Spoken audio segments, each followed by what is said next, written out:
Business. It's what makes the world go round.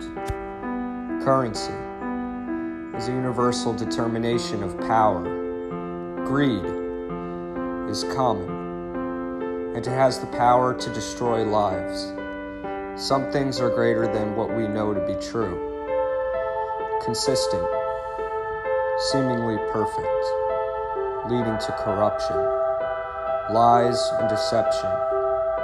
In the multiverse, the universes comprise everything that exists, the entirety of space, time, matter, energy, and information. Much like businesses who appear to be too big to fail throughout our home planet.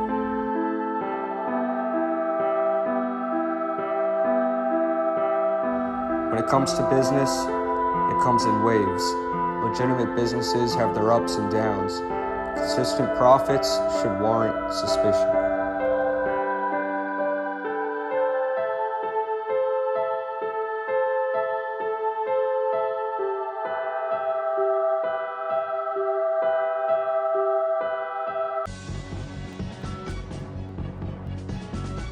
Congressional hearings begin this morning in the Enron investigation. The collapse of the deal between Enron and Dynegy has left Enron employees stunned. Enron workers were heard manipulating the California energy shortage a few years back and gloating over it. Federal energy regulators now say Enron made more than $1.5 billion off that shortage. And today, more audio and documents surfaced. What does this say about corruption in corporate America? In the midst of battle, Ken Lay surrenders his command at Enron, and industry insiders say this was the only chance of the troubled company taking a chance at reversing a doomed fate. Enron was formed in 1985 following a merger between Houston Natural Gas Company and Omaha-based Internorth Incorporated. Following the merger, Kenneth Lay, the CEO of Houston Natural Gas, became Enron's CEO and chairman. Overconfidence became apparent as Enron started to believe that they were above others in the industry due to their immense success. As the company reached its peak, Enron employed approximately 29,000 staff members and was a major electricity, natural gas, communications, and pulp and paper company with claimed revenues of nearly $101 billion during 2000. When Skillings joined Enron, one of his early contributions was changing Enron's accounting from a traditional cost accounting method to mark-to-market accounting method. Some believe that the adoption of the mark-to-market method was the beginning of the end for Enron, as it essentially permitted them to log estimated profits as actual profits. What would you say to the folks that used to work for your company? I'm going to On the advice of my counsel, I respectfully decline to answer the question based on the protection afforded me under the Constitution of the United States. I would like to answer the committee's questions, but on the advice of my counsel, I respectfully decline to answer the question based on the protection afforded me under the Constitution of the United States. Let me be clear, Mr. Fastow, are you refusing to answer the question on the basis of the protections afforded to you under the Fifth Amendment of the United States Constitution? Again, Mr. Chairman, on the advice of my counsel, I respectfully decline to answer the questions based on the protection afforded me under the United States Constitution. And will you invoke your Fifth Amendment rights in response to all of our questions here today? Yes, sir, Mr. Chairman. Did he lay out specific steps he thought should be taken to address these conflicts? I don't recall. You don't recall. Now, according to both the Watkins memo and the Powers report, you took no action after McMahon warned you, even after being told that Fastow was pressuring Enron employees who were negotiating with LJN. Is that true? In the discussion, again, as I recall, on that day, when Jeff came in to see me, he said he was concerned about his compensation. I was shocked that people could explain this to me with no concern in their voice, like there was some magic structure that Enron and Anderson had come up with to make this work. Certainly we're surprised. I think probably even more appropriately to say we're shocked. Certainly this was not the outcome we expected. I firmly believe I'm innocent of the charges against me. As I have said from day one, I still firmly believe that as of this day. Despite what happened today, I am still a very blessed man.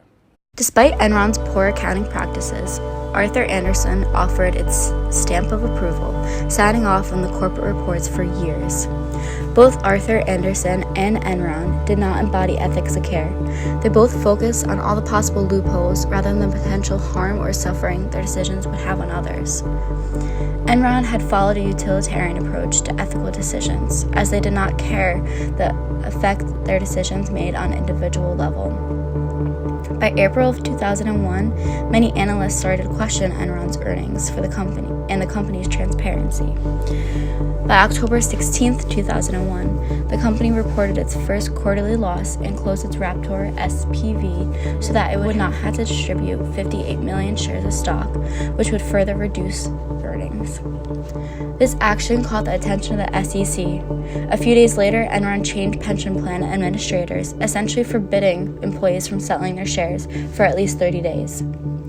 Shortly after, the SEC announced it was investigating Enron and the SPVs created by Fastow, who was later fired that day. Enron had losses of $591 million and had $628 million in debt by the end of 2000. Enron filed for bankruptcy in the Southern District of New York in 2001. It ended its bankruptcy during November of 2004. A new board of directors changed the name to Enron Creditors Recovery Corporation. This new company focused on reorganization and liquidation of certain operation assets of the pre-bankruptcy Enron. The company paid its creditors more than $21.7 billion from 2004 to 2011. Its last payout was in May of 2011. The scandal had affected the greater business world, as it caused the fall of Arthur Andersen accounting firm, which had been Enron's main auditor for years. In June of 2002, Arthur Andersen was found guilty of obstructing justice for shredding Enron's financial documents to conceal them from the SEC. Several of Enron's executives were charged with conspiracy, insider trading, and security fraud. The omission of data and information of the scandal led to a much longer lawsuit and had a great impact on the investigation. Enron and Arthur Andersen did not own up to their errors. Instead, they tried to destroy the evidence. Newly released evidence shows years before the crisis, Enron schemed to manipulate markets. The new tapes, routinely recorded by Enron to protect their own deals and later obtained by this small utility in Washington state, confirm what CBS News has been reporting for 4 years, that Enron secretly shut down power plants so they could cause and then cash in on the crisis. We want you guys to get a little creative, and come up with a reason to go down. Plant operators were coached on how to lie to officials. Just call them, hey guys, finish our queue after coming down. Okay, so we're just coming down for some maintenance, like a forced outage type thing. Right. And that's cool. Hopefully. Enron also pulled power out of states like California, causing emergency conditions to worsen. Sorry, California, I'm bringing all my power out of the state. I think I moved out over 600 megawatts. The shutdowns and pullouts triggered sky-high power prices. We're just making money hand over fist. And when states complained, get a clue. Yeah, leave us alone, let us make a little bit of money. Yeah, exactly. When the schemes began to unravel, employees blamed the men running Enron. Oh, I told you they were all crooks. I just didn't know how much. As far as I'm concerned, nothing happened in Enron that Ken Lay didn't blast. During the West Coast power crisis, homes went dark and streetlights were out in California, causing injuries and accidents. But the danger didn't stop Enron's energy traders from having a good laugh. They had to do a rolling blackout through the town, and there was a red light there, he didn't see. That's beautiful. I'm like, this is causing animosity throughout the state now. Cars are blowing up. I am asking the judge to give him the maximum sentence. I think the majority of the employees never did like Jeff Skilling. He was arrogant, and he was, you could tell, he's arrogant, he's a greedy man. I worked at Enron for 18 years. I lost all of my retirement money, which was over $500,000. I turned the nice age of 65 next month, and was looking forward to retiring and doing volunteer work and traveling. But I'm going to have to work, to have a job for the rest of my life. When you work for a company that you believed in, and then you are lied to, and you feel betrayed by the people that you trusted. But I'll make it. I've got a lot of faith, and I'll make it. Enron would build assets such as power plants and would immediately claim the projected profits on its books, even though the company had not made a dime from the assets yet. If the revenue from the power plant was less than the projected amount, instead of taking the loss, Enron would then transfer the asset to an off-the-books corporation where the loss would go unreported. This type of accounting enabled Enron to write off unprofitable activities without hurting its bottom line. An overconfidence bias appears as Enron begins to build assets and immediately claim their profits without making any money. Their accounting methods are allowing them to forecast high profits with no money to back them up. As we learned, forecasting rarely accurately predicts the future, especially when they do not consider outside factors like Enron does here.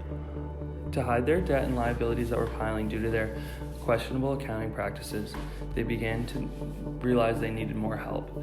They hired Andrew Fastow to the position of Chief Financial Officer in 1998, and he developed a deliberate plan to show that the company was in great shape despite the fact that they were losing money. This was a plan to continue to show investors that they were the company to invest in and that they were still going strong like they had been in the previous years. To hide their debt, Enron orchestrated a scheme to use off-balance sheet special purpose vehicles or special purpose entities. These are also called SPVs. They were created to hide their accounting realities and all of the mark-to-market accounting processes that they have been using so far. Enron would transfer some of its rapidly rising stocks to the SPVs in exchange for cash. The SPV would then use the stock to hedge an asset listed on Enron's balance. Their aim was to hide their accounting realities with these SPVs. They were not legal, so that's why they were not questioned. But their ethics were beginning to become more and more questionable as time went on. Enron followed the economic framework for ethical decisions, and their decisions focused on producing the highest profit instead of focusing on the impact that the decisions had on others and all of the other stakeholders that are having to do with it. Enron did disclose the SPVs to the investing public, but they were not that common, so not that many people understood them. The SPVs were capitalized entirely with Enron stock, which directly compromised the ability of the SPVs to hedge if Enron share prices to fall. Eventually, Enron's stock declines, and so did the value of the SPVs, then forcing Enron's guarantees to take effect. This is what they were not preparing for. Enron continuously ignored the debts that they were taking on, which eventually caught up to them when their stock price and company as a whole began to decline. Confirmation bias is seen here as well, as Enron ignored the information that they did not want to hear, such as that the company is bound to go down at some point and their stock will crash and then the SPVs will not be working anymore.